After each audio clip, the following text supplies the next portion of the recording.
اعوذ باللہ من الشیطان الرجیم بسم اللہ الرحمن الرحیم۔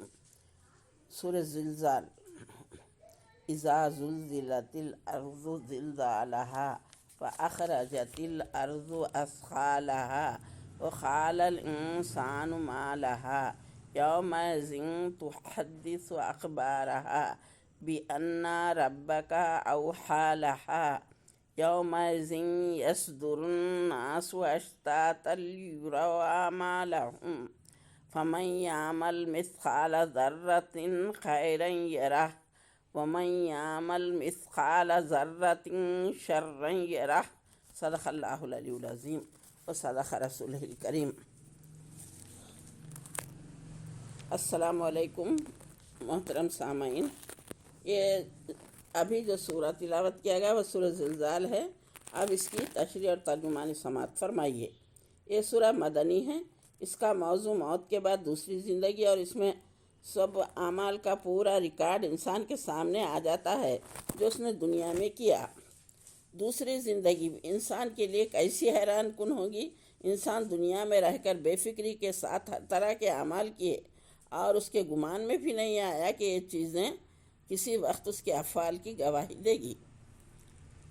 جب زمین پوری شدت کے ساتھ ہلا ڈالی جائے گی، پس زلزلت الارض زلزالہ کا مطلب یہ ہے زمین کو جھٹکے پر جھٹکے دے کر شدت کے ساتھ ہلا ڈالا جائے گا، پوری زمین ہلا ماری جائے گی۔ اور یہ کیا ہے، قیامت کا دوسرا مرحلہ شروع ہوگا۔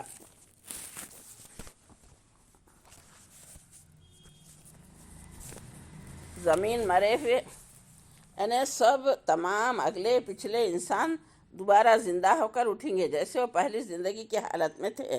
زمین مرے ہوئے انسانوں کو باہر نکال پھینکنے پر اکتفا نہ کرے گی، بلکہ پہلی زندگی کے افعال و اقوال اور حرکات و سکنات کا جو انبار اس کی تہوں میں دبا پڑا تھا، اس سب کو بھی وہ باہر ڈال دے گی۔ سونا، چاندی، جواہر، ہر قسم کی دولت جو زمین کے پیٹ میں اس کے ڈھیر رہیں گے باہر نکال کر رکھ دے گی۔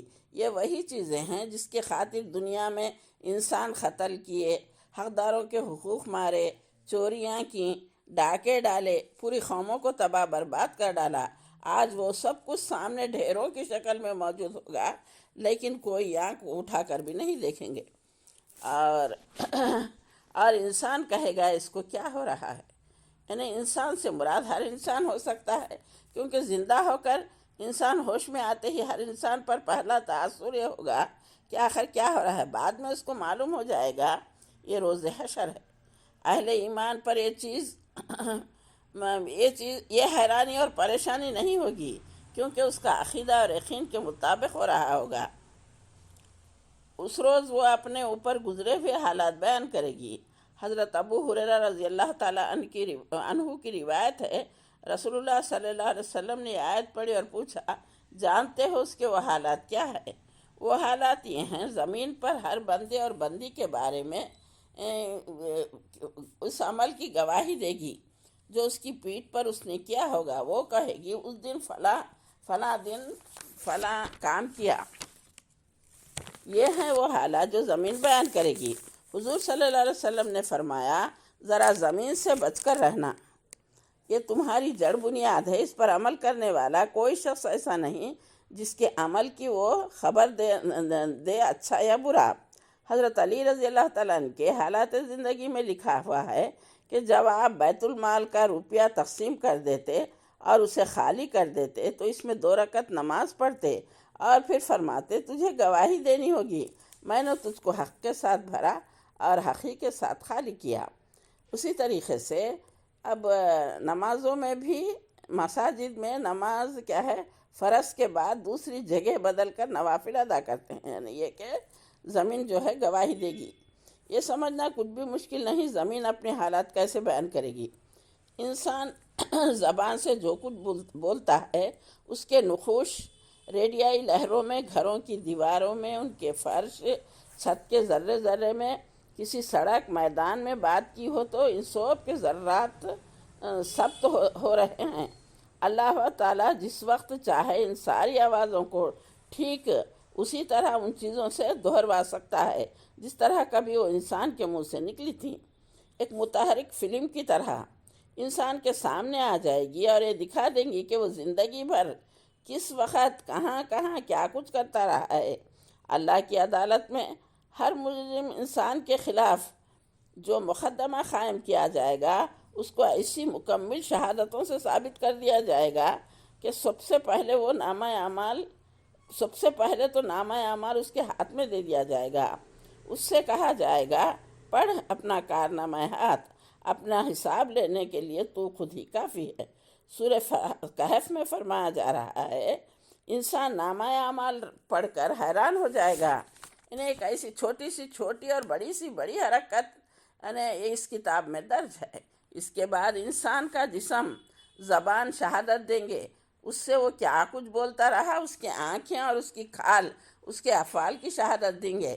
انسان حیران ہو کر اپنے اعضاء سے کہے گا تم بھی میرے خلاف گواہی دے رہے ہو، تو اس کے اعضاء جواب دیں گے آج جس خدا کے حکم سے ہر چیز بول رہی ہے اسی کے حکم سے ہم بھی بول رہے ہیں۔ زمین اور اس کے پورے ماحول سے آدمی اپنے آوازیں، اپنی حرکات، ہو بہو تصویریں خود اپنی آنکھوں سے دیکھ لے گا۔ انسان کے دل میں جو خیالات اور مقاصد چھپے ہوئے تھے، جن نیتوں کے ساتھ سارے اعمال کیے تھے، وہ بھی نکال کر سامنے رکھ دیے جائیں گے، کیونکہ تیرے رب نے اسے ایسا کرنے کا حکم دیا ہوگا۔ اور اس روز لوگ متفرق حالات میں پلٹیں گے، ہر ایک اکیلا اپنی انفرادی حیثیت میں ہوگا۔ خاندان، جتھے، پارٹیاں سب بکھر جائیں گے۔ سورہ نام میں اللہ تعالیٰ فرمائے گا لو اب تم ویسے ہی تنہا ہمارے سامنے حاضر ہو گئے جیسے ہم نے پہلی بار پیدا کیا تھا۔ دوسرے معنی یہ ہیں زمین کے گوشے گوشے میں سے گروہ در گروہ چلے آئیں گے۔ سورہ نبا میں فرمایا گیا جس روز سور میں پھونک مار دی جائے گی تم فوج در فوج آ جاؤ گے، تاکہ ان کے اعمال ان کو دکھائے جائیں، یعنی ان کو ان کے اعمال دکھائے جائیں گے، یعنی ہر ایک کو بتایا جائے گا کہ وہ دنیا میں کیا کر کے آیا ہے اور ان کے اعمال کی جزا دی جائے گی۔ زمین جب اپنے اوپر گزرے ہوئے حالات پیش کرے گی، اس میں سب دیکھ لیں گے حق کے لیے کام کرنے والوں نے کیا کچھ کیا اور باطل کی حمایت کرنے والوں نے ان کے مقابلے میں کیا کیا حرکتیں کیں۔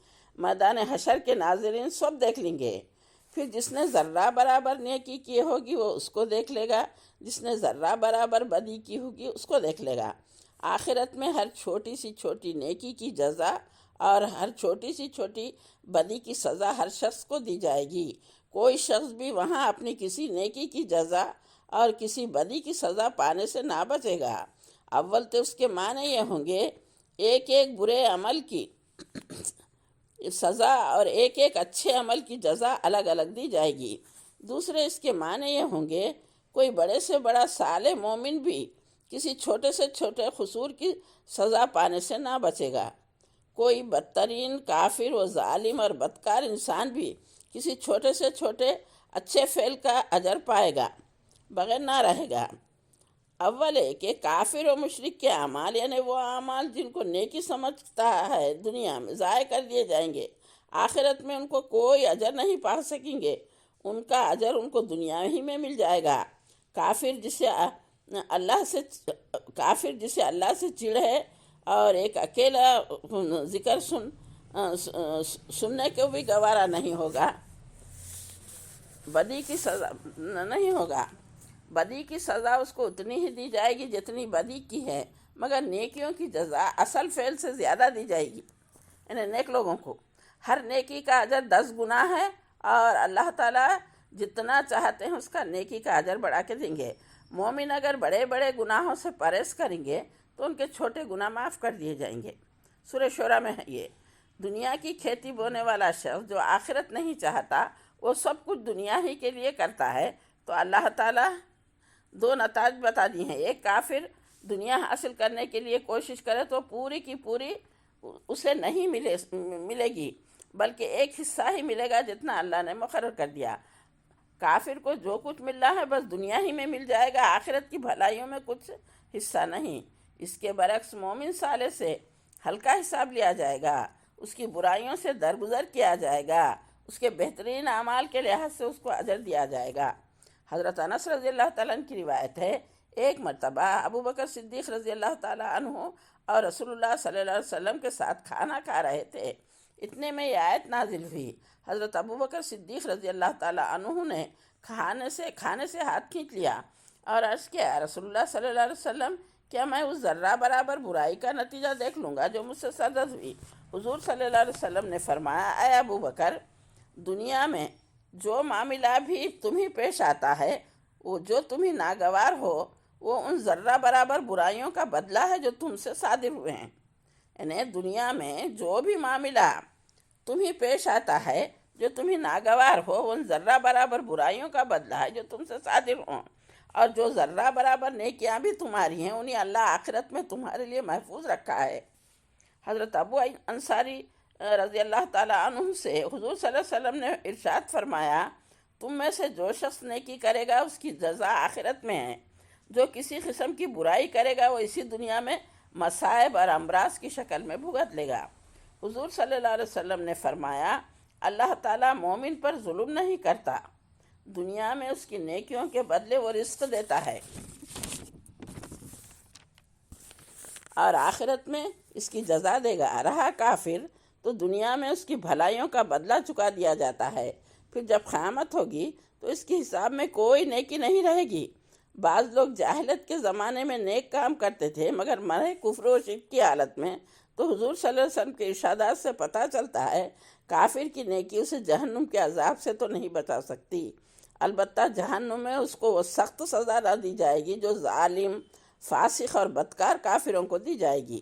یہ آیتیں انسان کو ایک اہم حقیقت سے متنبہ کرتی ہے، چھوٹی سی چھوٹی نیکی بھی اپنا ایک وزن اور قدر رکھتی ہے، اسی طرح بدی بھی، چھوٹی چھوٹی بدی بھی حساب میں آنے والی ہے، اس لیے چھوٹی نیکی کو چھوٹا سمجھ کر نہیں چھوڑنا چاہیے۔ ایسی بہت سی نیکیاں مل کر آخرت میں بہت بڑی نیکی قرار پائے گی، اور چھوٹی بدی کا ارتکاب بھی نہ کرنا چاہیے، اس طرح چھوٹے چھوٹے گناہ مل کر گناہوں کا انبار ہو جاتا ہے۔ حضور صلی اللہ علیہ وسلم نے فرمایا، دوزخ کی آگ سے بچو، خواہ کھجور کا ایک ٹکڑا دے کر ہی صحیح۔ ایک اچھی بات کہنا، کسی کے پانی میں مانگنے والے کے پانی کا ڈول دے دینا، پانی دینا، اپنے بھائی سے خندہ پیشانی کے ساتھ ملنا۔ حضرت ابو ہریرہ رضی اللہ تعالیٰ عنہ کی روایت ہے، اے مسلمان عورتوں، کوئی کسی پڑوسن کے ہاں کوئی چیز بھیجنے کو حقیر نہ سمجھے، خواہ وہ بکری کا ایک کھر ہی کیوں نہ ہو۔ حضرت عائشہ صدیقہ رضی اللہ تعالیٰ عنہ کی روایت ہے، حضور صلی اللہ علیہ وسلم نے فرمایا، اے عائشہ، ان گناہوں سے بچی رہنا جنہیں چھوٹا سمجھا جاتا ہے، کیونکہ اللہ کے پاس اس کی پرسش ہونی ہے۔ حضور صلی اللہ علیہ وسلم نے فرمایا، خبردار، چھوٹے گناہوں سے بچتے رہنا، وہ سب پر آدمی پر جمع ہو جائیں گے، یہاں تک کہ اسے ہلاک کر دیں گے۔ اس سورہ سے ہمیں یہ درس ملتا ہے، زندگی فانی اور مختصر ہے، پتہ نہیں ہمارا وقت کب آنے والا ہے، لہٰذا ہم بہت چوکنا رہ کر زندگی گزاریں۔ ہماری نظر ہمیشہ اللہ کی رضا، اس کی خوشنودی پر ہونی چاہیے۔ اللہ تعالیٰ کے پاس ذرہ برابر نیکی کی قدر ہے اور ذرہ برابر برائی کی سزا ہے، لہٰذا زندگی میں ہر کام میں غور کرتے ہوئے زیادہ سے زیادہ نیکیاں جمع کرنے کی کوشش کریں اور حتی الامکان برائیوں سے بچتے ہوئے اللہ کے پاس چلے جائیں۔ وآخر دعوانا ان الحمد للہ رب العالمین۔